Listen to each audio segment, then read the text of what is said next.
the biggest sporting event on Earth once fit on a single boat. Today, the World Cup is watched by billions. 32 nations, gleaming stadiums, months of qualifying, a tournament so enormous it can stop entire countries in their tracks. But the very first one, held in 1930, looked almost nothing like the spectacle you know. There was no qualifying, barely any teams, and to get there, some of the players had to spend 2 weeks crossing an ocean. But the real story is even stranger. Picture the world in 1930. There are no jet planes, no television. Football is popular but scattered, with no single event to crown the best nation on the planet. A Frenchman named Jules Rimet, the president of FIFA, has a wild idea. He wants to bring the whole footballing world together in one place, at one time. And the place he chooses is not in Europe at all. It is a small country in South America, Uruguay. Why Uruguay? Because at that moment, Uruguay was the best football nation in the world. They had won Olympic gold in 1924 and again in 1928, dazzling crowds with a style no one had seen.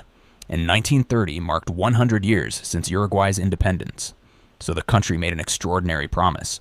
They would build a brand new stadium from scratch, and they would pay the travel costs of every team willing to come.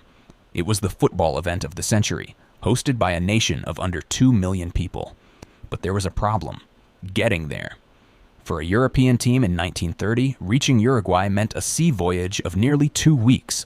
Most European nations simply refused. It was too far, too long, too expensive. In the end, only 4 European teams made the journey: France, Belgium, Romania, and Yugoslavia. Some of them trained on the deck of the ship as it rolled across the Atlantic, jogging in circles between the lifeboats. In total, just 13 teams entered the first ever World Cup. There was no qualification. If you showed up, you were in. And the stadium they were promised? It was not ready. Uruguay had begun building the Estadio Centenario, a monument to their 100 years of independence.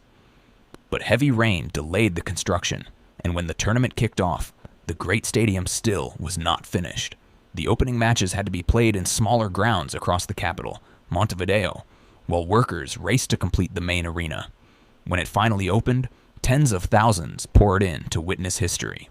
The football itself was full of firsts.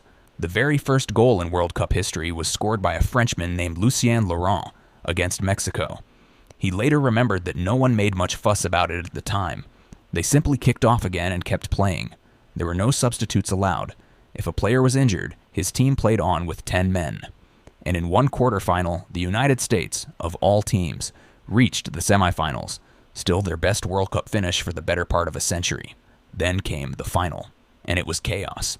Uruguay, the hosts, faced their fierce rivals Argentina.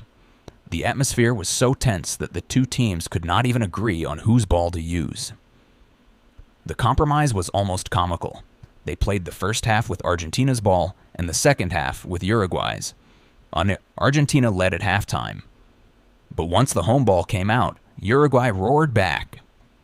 They won 4-2 in front of a roaring crowd to become the first World Cup champions in history.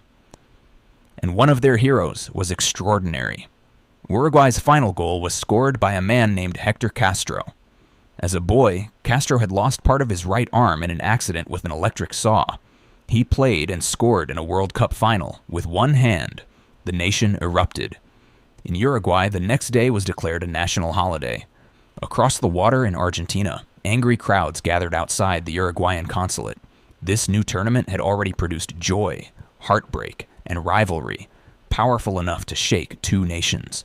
So look again at the modern World Cup. The billions of viewers, the impossible stadiums, the whole planet holding its breath as one. All of it grew from 13 teams, one unfinished stadium, a shared ocean crossing, and an argument over a ball. The trophy players lift today was once named the Jules Rimet Trophy after the man who dreamed the whole thing up and who watched his impossible idea come to life on the far side of the world. The biggest sporting event on Earth once fit on a single boat. And now you know that the tournament that stops the world today began as a stubborn dream, carried across an ocean by a handful of teams who had no idea they were making history. If this made you see the World Cup a little differently, subscribe and never watch an ordinary match the same way again.